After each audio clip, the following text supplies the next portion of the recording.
Goeiemôre vanuit Woord en Lig, gemeente Boysens Pretoria. Dankie vir elkeen wat deel is van hierdie YouTube kanaal. Vanoggend wil ek 'n gedeelte met jou deel in 1 Konings 19. Dis die gedeelte waar Elia onder 'n besembos gaan sit. En hy is so moedeloos. In hoofstuk 18 verslaan hy die 450 Baal-profete.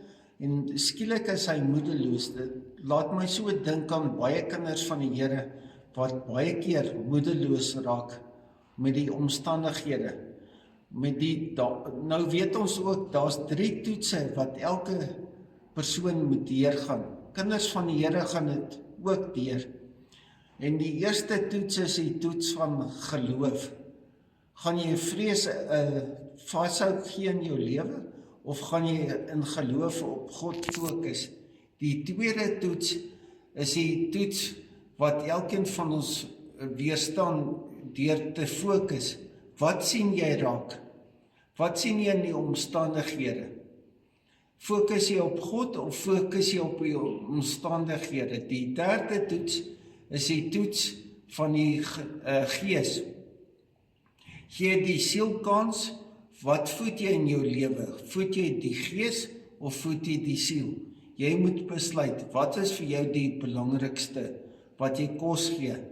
Dit gaan manifesteer in jou lewe. Ek wil vir jou laat met die gedagte, jy te besluit. As jy nie hierdie toetse gaan deurkom nie, moet jy ongelukkige hereksamen skryf. So maak seker jy sê, God is my bron.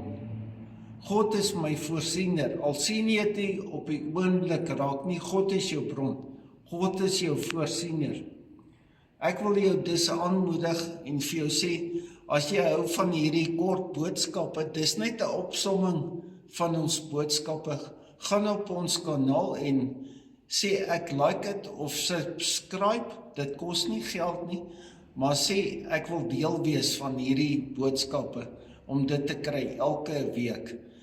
Mag die Here jou seën in die week wat voorlê, mag jy sy guns en sy genade ervaar in jou lewe, in Jesus naam. Amen.